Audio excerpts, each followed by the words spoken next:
Well, thanks so much, guys, for joining us today. We're going to talk about the role of the executive pastor. And so I gathered 3 friends of mine that are all excellent executive pastors and just want to get a conversation going, what that role looks like, what a typical day might be, if there even is such a thing as a typical day.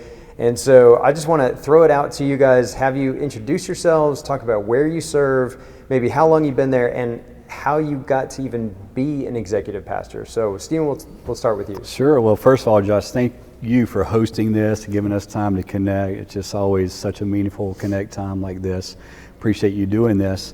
I grew up in Alexandria, Louisiana, surrendered to preach when I was 16 and felt called to be a senior pastor, and actually was that for about 20 years in Louisiana. Then invited to come to Houston, actually at Forst Baptist Church with Dr. David Fleming, to be his executive pastor. I'd never been an executive pastor, so I had to learn how to be one, and then had the privilege of serving at Forst 14 years, and then 2 years ago became the executive pastor at Houston's First. So it's been just an incredible journey, and looking forward to our conversation. Nice. I've worn a lot of hats.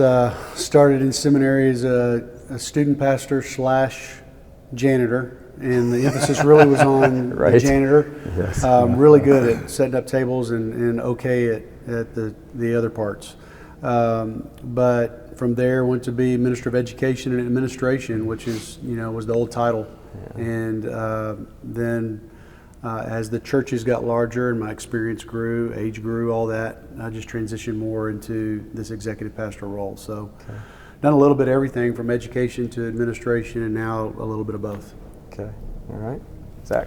Yeah, similar background. So I did student ministry for 10 years or so, and then was at a church in Northern Virginia for about 9 years, and was able to move in that same church from student to more of an associate pastor role. Went and was a lead pastor for a little bit and realized that really wasn't my calling. I was more of a number 2 chair leader who liked to preach and could preach. And so we came back to Texas, and so I've been at Bay Area Church for the past 5.5 years, and didn't come back as executive pastor, but more of a spiritual formation associate pastor role that's morphed into kind of a hybrid associate pastor, executive pastor type role. I've been doing that for the past 3 years or so. So let's talk about that, because I think even with y'all having the same title, your days probably look different, your roles probably look different. So walk me through, give me an average day or what your role looks like. How do you define your job?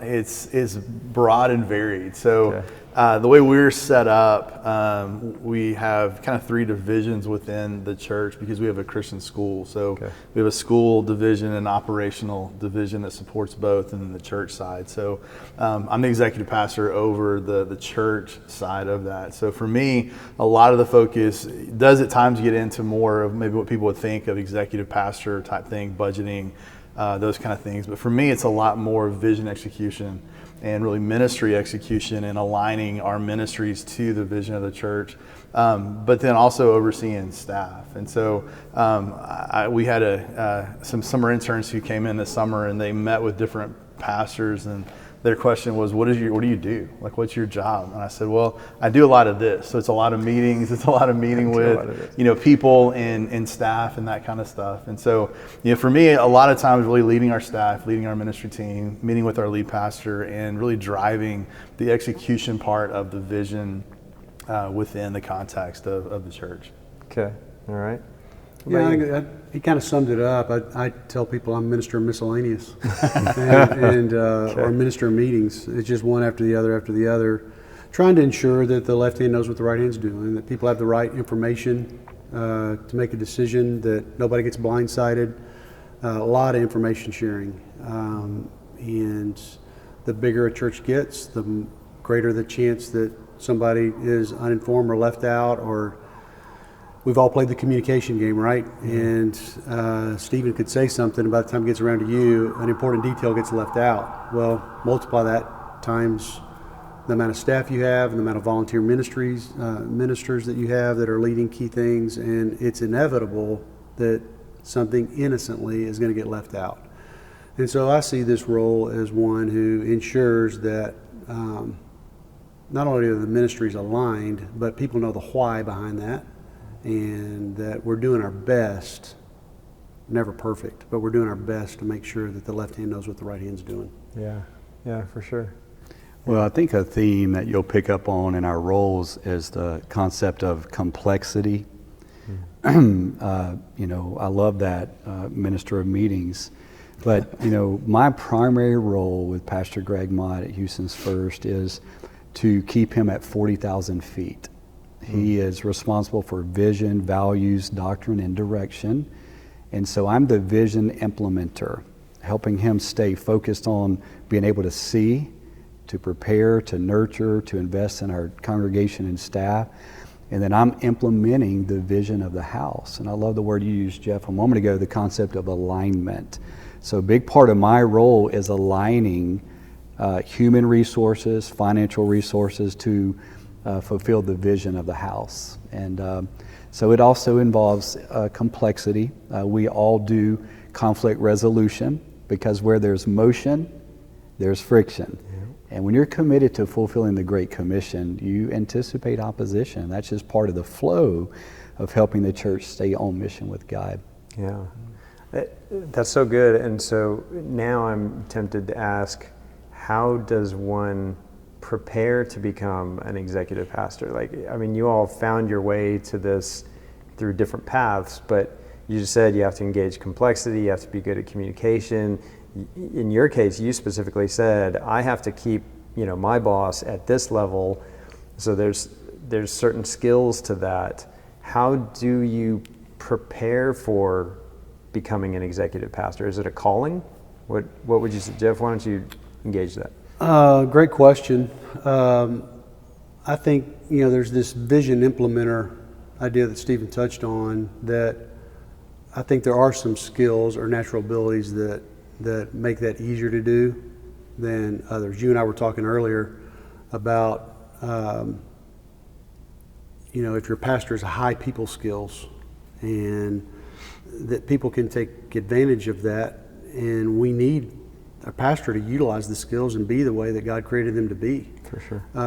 But their whisper can become a shout to the team, and that sounds like a good idea, doesn't equate to a green light.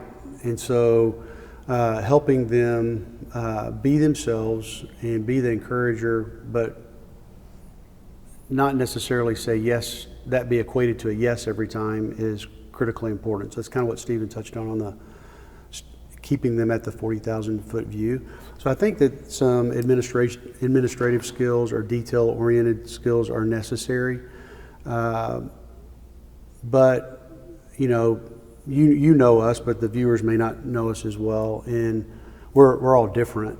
And each of our churches needs different things. Mm-hmm. And a specific week, we may need to be different than the previous week or the week after.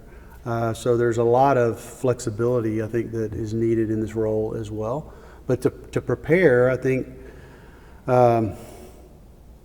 it depends on, it's so specific what the church is looking for. Mm-hmm. Whether that is a financial background, or whether that's just administrative, detail-oriented, or whether it's oversight and understanding of age-level ministries. Or in Stephen's case, he'd been a pastor, and so he had a little bit of general knowledge about everything. I don't know that there's a way, but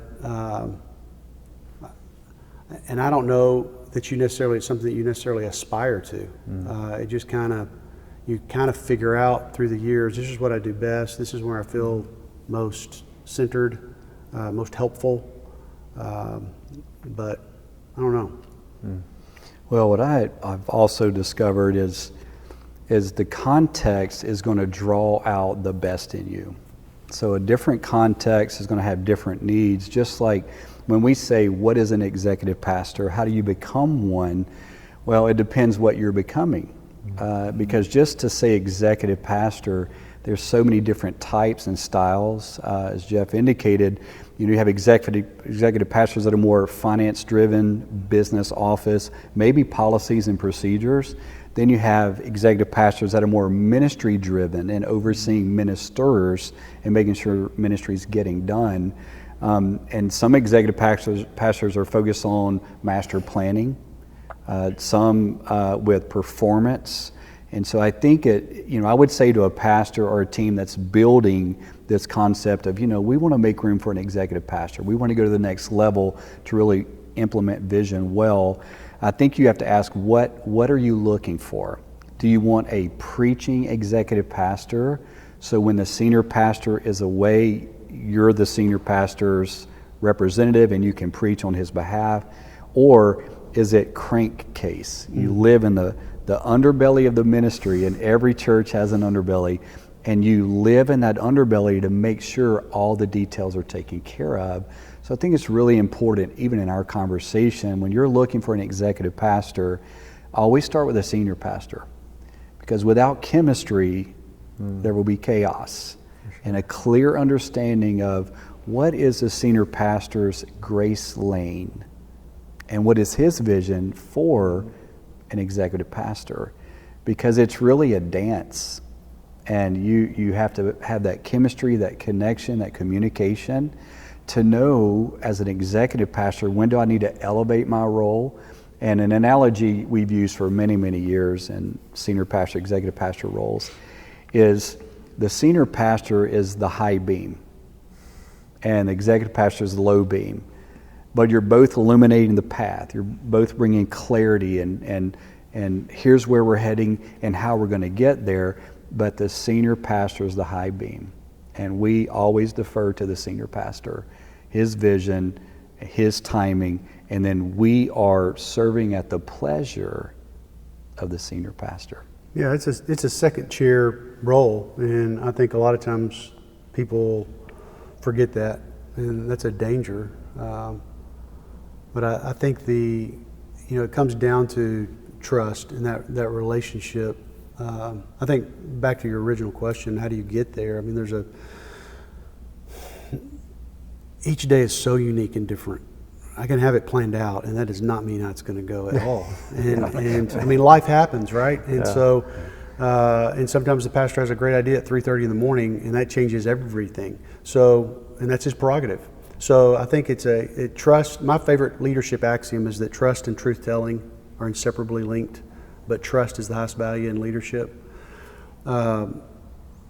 Their trust is imperative, and then I think a brokenness that at some point in your life you've been through something that will enable you to defer to another. And if there's a high level of pride, or you just got to be the one that calls all the shots, it's probably not for you.